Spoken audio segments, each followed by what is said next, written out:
This is Ag Matters PM from the Iowa Agribusiness Radio Network, brought to you by the Iowa Soybean Association, your daily recap of the information that affects Iowa's farmers, producers, and consumers, right here in the heart of the heartland. With reports from our award-winning broadcast team of Dustin Hoffman, Riley Smith, and Mark Magnuson. Now, from the IARN studios in Des Moines, here's Mark Magnuson. Hello and welcome into Ag Matters PM on the Iowa Agribusiness Radio Network. I'm Mark Magnuson. Today is Wednesday, July 19th, 2023, and we're so glad you could join us for today's show. In today's episode, I will be joined by Kelli Wicks and Wulfekuhle from the National Pork Board. They were recently on a trip in Cartagena, Colombia with USMEF to help promote U.S. pork in South America, and we're looking forward to that conversation. I will also have a check of the ag weather outlook. But first, let's run down the markets. It's time now for the Ag Matters PM Closing Market Summary, your source for market analysis and settlement prices from the day's trade in Chicago, courtesy of the folks at agmarket.net. At the end of another trading day, I am joined by Kaden Sweeney of agmarket.net for our closing market analysis here today. Kaden, it seems like the weather market is back in a big way here today as far as weather really controlling what's driving the prices right now. Is that the case on the grain side? Yeah, you hit it right on, man. I kind of thought we were pretty well through the weather market. This week has definitely proven otherwise. You know, we started somewhat quiet on Monday, and then yesterday, obviously, we were up strong again. Today, we were up strong early on. Kind of sold off some off the highs, but still another strong day for both the corn and the bean markets. You know, at one point, corn had been up 80 cents in like the last week to 10 days. So, yeah, you're exactly right. Weather back with a vengeance for sure. And Kaden, it is kind of funny that the weather is such a driving factor when we think about all the things that are happening in the world right now. Of course, we got those reports from earlier in the week with the Russian situation where they had ended that grain deal, the Black Sea grain deal. And then immediately, I think a lot of people expected the markets to react in a big way. Not necessarily how it played out, though. Yeah, I think it's really hard to think that the markets at all have been acting like they should be. You know, it's just been so strange. Like you said, with the Russian grain deal early in the week on Monday, it didn't really meet with much fanfare from the market. And then, like I mentioned earlier today, you know, at one point we were 20 cents off the highs in corn and beans both. And then all of a sudden, more news maybe comes that Russia's treating any boat out in the Black Sea like it's military, basically nixing any chance of exports. And all of a sudden, the market liked that one. We saw, you know, 10, 15 cents come literally in 10 minutes. So just a total roller coaster of a day. Of the last 2 days, it's been just totally crazy, and I don't even know where we go the rest of the week. It feels like Friday already, and it's just Wednesday. So I guess we're gonna find out. And then back to the weather, like we've been talking about, Kaden, the models and the forecasts now showing a more dry and a hotter weather pattern as well. Here in Des Moines, we are expected right now as of next Wednesday to be at a high of 99 degrees. So it kind of tells the story of where we're headed. But as we've talked about so far this season, initially we had the dry spell, did get some rains that kind of got us back on track, and we saw those crop ratings improve. So Kaden, there is still hope that this can be turned around, but it does look like we have some dryness and some heat in the forecast for the upcoming period, at least as we watch the weather here. Yeah, you're spot on. You know, I think two things can be true at one time. I think on one hand, the Corn Belt as a whole is certainly in better shape than we were a month ago. I think everybody, for the most part, feels better about their crop. On the other hand, it is kind of an important stretch if you're going through pollination where you want to have plenty of moisture and you know, like you said, the forecast maybe is not really projecting that right now. Heat wise, really for corn, not all bad as long as there's some moisture to go along with it. And I think that's what's got the market worried. Again, I think models may be a little bit mixed right now. You know, once you get out into the later part of August, or I guess I should say after the 1st of August, but regardless, any corn that's going through pollination right now, it wants as much moisture as it can get. And if that's not coming through, then that has the market's attention for sure. And Kaden, correct me if I'm wrong, but right now, when it comes to corn and soybeans, there's not very much room for error in terms of what we're expecting for that soybean carryout because those numbers were reduced as far as the acreage numbers. Whereas with corn, there's a little bit more room to play with as far as the rest of this growing season is concerned and getting that grain fill period to hopefully go in our favor. It's a really good point by you. If you just look at the corn balance sheet after our last WASI report, course, demand is a little bit up in the air right now as far as what we're going to do export-wise, ethanol-wise. But basically, rough napkin math, you can bring corn yield down to a 165 and still be even on carryout off of this year. So, our last WASI report, I think we're 177 and a half. So there's, like you said, there's a lot of room for error there. I don't think we're necessarily below 170 by any means yet. I'd probably put us mid 170s. On the other hand, like you said, beans, we're still pretty tight, especially when you look at what's coming out of this year's carryout, looking at next year's, and we got that huge cut in acres, like you mentioned. Bean yield all of a sudden matters a lot more. So it's interesting. It kind of seems like the market the last 2 days has been driven by corn market. I think you can make a fairly strong argument that bean weather and bean production matters more than corn at this point. So, Kaden, what's happening right now on the other side of the marketplace with the livestock? Are they kind of in a holding pattern right now with all of the news that's taking place with the grains, or are they reacting along with that news? They've certainly been less volatile, which is not all a bad thing. I think the core market volume's huge today. I think that's where everybody's eyes are. But live cattle on the day, pretty quiet. Kind of poked at making new highs. They're going to close pretty close to even.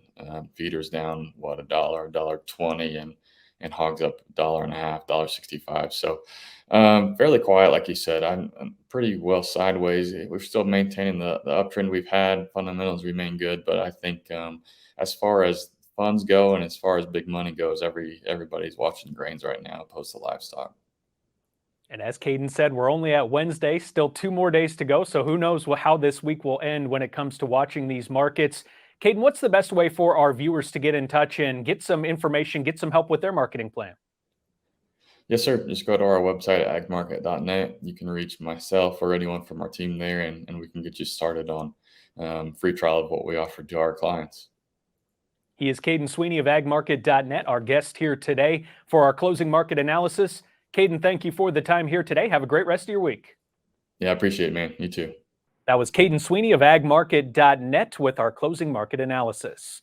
Let's turn our attention now to the closing numbers, courtesy of the folks at Bar Chart. September corn is up 16 3/4 at 545.5. New crop December corn up 18.5 at 553 even.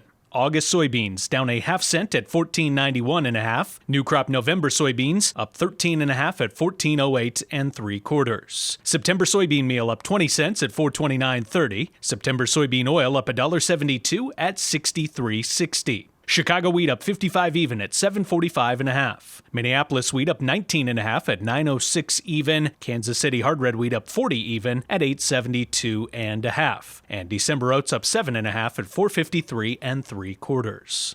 On the Merc, August live cattle up 5 cents at 181.32. August feeder cattle down $1.20 at 246.80. July lean hogs up 18 cents at 102.53. July pork cutout up 39 cents at 112.32, and Class 3 milk down 2 cents at 13.84. And that's been a check of the Ag Market Recap here on Ag Matters PM. It's time now to take a quick break to hear from our sponsor, the Iowa Soybean Association and the Soy Checkoff. And when we come back, I will be joined by Kelli Wicks and Wulfekuhle with the National Pork Board. This is AMPM. Iowa Soybean Association is driven to deliver for Iowa's 40,000 soybean farmers. We're proud to provide objective agronomic research, a helping hand with soil and water stewardship, and timely industry news powered by the Soybean Checkoff. Learn more at iasoybeans.com. Welcome back to Ag Matters PM from the Iowa Agribusiness Radio Network. I'm Mark Magnuson. Today I speak with Kelli Wicks and Wulfekuhle with the National Pork Board. Mark Magnuson for the Iowa Agribusiness Radio Network, and I'm joined today by Kelli Wicks. She is Manager of International Market Development, and also Wulfekuhle, who is a producer from Iowa and National Pork Board's Vice President, and they're here today to talk about a trip that was recently taken. And let's start off, Kelli. You went on a trip to Cartagena, Colombia. It was part of a USMEF trip that was taken to meet with producers, or I should say to bring producers from the United States, also members of the industry, and to meet with actual people that buy United States pork products, and in this great showcase event. Could you tell us about it, please? Yeah, absolutely. So the Latin American Product Showcase is an event that is hosted by the U.S. Meat Export Federation every 2 years, and it circles around different countries within Central and Latin America. And this year in Cartagena, Colombia, like you said, it was a great event with over 200 attendees, and it's just been growing year on year every time they host this event. And so it's a really unique opportunity for U.S. exporters of the red meat industry to meet with Latin American importers. And so there's a lot of connections going on, a lot of relationship building, but then it's also unique for the USMEF membership to attend this event, see the markets, and interact with those exporters. So Kelli, for the people that are at this event and they're meeting with people from the United States that are coming to this event and showcasing these products, what are they most excited about? What kind of things are they there to see? Absolutely. So it's a really awesome event for not only the importers, but the exporters also see the trends that are happening within the food service, hotel, and retail, all within those markets. And they can see those trends, implement those trends, but also showcase how exporters can meet those specs or meet their needs, given their availability and their products that they can create and have those relationships. And so it's a really great opportunity for those relationships to deepen and ensure that those importers are getting what they need and how we can continue investing and improving that relationship that we have there in Colombia and the rest of Latin America. Your perspective, you are a producer, but you're also, of course, vice president of the National Pork Board. So you're coming from the perspective of, kind of the entire industry as well. So when you get a chance to meet with these customers from other countries who are getting a chance to actually meet with the exporters that are bringing them these products, can you tell that they're excited for these types of events and this kind of opportunity? Oh, yeah, absolutely. A big part of what we do at National Pork Board is we make sure we spend producer checkoff dollars, my dollars, right? Because I'm a producer myself, spend them wisely. So when I go to an event like this, there's 31 countries there bringing their meat buyers to meet with exporters from the U.S. And the feedback was just amazing. The most major processors were there from the U.S. They got to meet people that they had been talking to on the phone for a couple of years and never met in person. Made a lot of connections. It helps them understand, like Kelli said, that what's trending in the country. We had this chef Oscar that did a breakfast meeting, and high energy chef put on quite a presentation, showed us all the different trends of consumer preferences, everything from how they grill pork, how they cut it, how they marinate it, how they barbecue it, the recipes. It's just exciting to see and to learn what's happening in that country. And then the growth in Colombia and the Latin American countries has just been huge for U.S. pork. So checkoff dollars very well spent.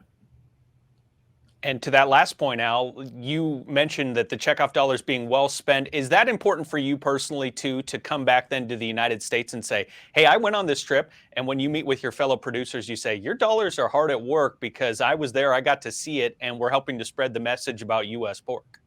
Yeah, absolutely. That's a message I always want to give. And another message I want to give is we work together. We leverage Pork Board, and we work with our friends at National Pork Producers Council. They were there. We wouldn't be into this market if it wasn't for National Pork Council helping negotiate the Central America Free Trade Agreement years ago. And it took us quite a few years of ratcheting down the tariffs, but we're at a zero tariff entry into Colombia. And I think most people know that the U.S. pork producers are the most competitive in the world. So if we can get the door open, and that's the Pork Council's job. They work on the public policy side, but once they get the door open, then Pork Board comes in and we do research, education, and promotion, and we can increase the demand and move the product. It's a great unified industry. North American Meat Institute was there. And just kudos to the Meat Export Federation staff. They just did a wonderful job putting on this event. So kudos to them. Kelli, I know that South America and then also Asia are both two big key areas for expanding United States pork into those markets. When you're in South America for a trip like this, what are the similarities between those two regions in terms of what they're looking for with the different pork products? And then what are the differences as far as these two regions? I know they're vastly different parts of the world, but they are emerging pork markets. Absolutely. So pork is going to be number one consumed in Asia, but it's also growing consumption largely in Central and South America. And so it's really exciting to see that. When we were in Colombia, we spoke with the U.S. Meat Export Federation staff who works there in Colombia, and they're importing a lot of the muscle cuts, but you go into Central America and there's a lot of variety meats going into those markets as well. And so a lot of times we're looking at the year of the loin is what we have deemed it, and USMEF has deemed that 2023 is. And so we're looking at opportunities that pork loin can continue to be expanded. And we're also looking at growth and consumption. So one of the retail stores that we visited there in Colombia was looking at different ways that we can grow pork consumption and show the differentiation and diversity that U.S. pork has to the table. But that market store also offered Colombian domestic products. So as long as we can build up domestic consumption of pork in all of these countries, it's going to grow up for U.S. pork as well. And so it goes hand in hand at looking at what we can improve. And so domestic consumption is definitely on the rise in Central and South America. And that's what makes us really excited. And in comparison to the Asian market, where it is the number one protein, it is still growing. So it's really awesome to see and get in these markets and be able to showcase that and showcase that the checkoff dollars are being hard at work and growing and developing those markets even further. And then Al, for you from a producer perspective, when you're at an event like this and you get to meet with actual consumers and people that are importing from the industry side, I guess, in South America, what are some of those questions that they want to get a producer perspective on and they want to ask you a specific question? Do you get anything like that at an event like this? Yeah, we do. And it's interesting going to different countries, and I've been to quite a few. And the Latin American countries, and Colombia seems to be another one, they're very trusting. They want to make connections. They want to meet people personally. They want to see where the product comes from. And that personal connection is really huge. So it's great when producers have the opportunity to go on trade missions and to meet with the countries that we're exporting pork to. It really goes a long ways. And the trust really matters to these people. So they want to meet the people that they're dealing with. So it's a win-win. And Kelli, is there anything else you'd like to let our viewers, our listeners know about when it comes to this trip and some of the things that you're working with MPB and trying to expand these markets overseas? Yeah, absolutely. One of the largest investments that we've put is with our partners of the U.S. Meat Export Federation. And granted, the National Pork Board doesn't do it alone. Like Al was talking, we work closely with the National Pork Producers Council, North American Meat Institute, but also the USDA Foreign Ag Service there in country.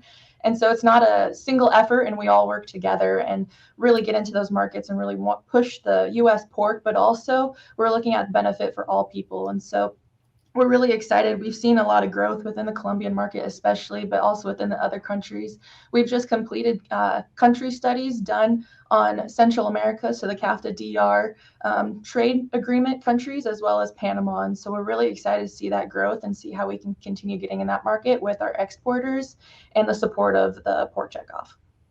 And Al, is there anything else you'd like to pass along when it comes to what the checkoff dollars are doing for producers? Oh, just stay tuned. We've got a lot of good programs working at National Pork Board. We're working very hard on showcasing nutrition. Pork is one of the most nutrient-dense products you can have, and it's good for everything from childhood development to cognitive health and bone strength in the elderly. We really got to get that message out there. And then working a lot on sustainability at National Pork Board, and we're a very sustainable industry because we utilize the manure from the pigs to raise the crops. We feed the pigs in the cycle of life. So we just stay tuned. We've got a lot of good stuff coming from National Pork Board in the next couple of years. Al Wulfekuhle and Kelli Wicks, our guest here this morning, talking about their recent trip to Colombia. Well, thank you so much for taking the time to join us here today, guys, and best of luck going forward on a future trip that I'm sure you're setting up soon. Thank you, Mark. Thank you. And that was Al Wulfekuhle and Kelli Wicks with the National Pork Board. Let's turn our attention now to the Ag Weather Outlook. As you can see from the National Weather Service, partly sunny with scattered thunderstorm chances in western Iowa today. Highs expected 81 to 87. Tonight, scattered thunderstorm chances and then partly cloudy skies with lows expected 59 to 69. And looking at tomorrow, widespread sunshine 78 to 85, the expected high temperature range for what should be a beautiful day. And now our affiliate weather map for tomorrow. Cherokee, sunny on Thursday with a high around 78. Shenandoah sunny as well with a high of 78. Sunny in Des Moines Thursday with a high around 84. Albia sunny and a high of 84. Waterloo also sunny with a high of 80. And Clinton sunny skies expected for Thursday and a high around 85. For a more detailed forecast in your part of the state, make sure and check with your local Iowa Agribusiness Radio Network affiliate. And that's been a check of the Ag Weather Outlook. That also brings us to the end of this episode of Ag Matters PM. You can find all of our content on our website at iowaagnet.com. You can also follow us on Facebook, Twitter, TikTok, and LinkedIn. And you can find our video content and previous episodes of AMPM on our YouTube channel. And don't forget our free, twice daily market podcast on Apple, Amazon, Google, Spotify, and Podbean. From the IARN studios in Des Moines, I'm Mark Magnuson. On behalf of Riley Smith and Dustin Huffman, we thank you for watching. This has been Ag Matters PM.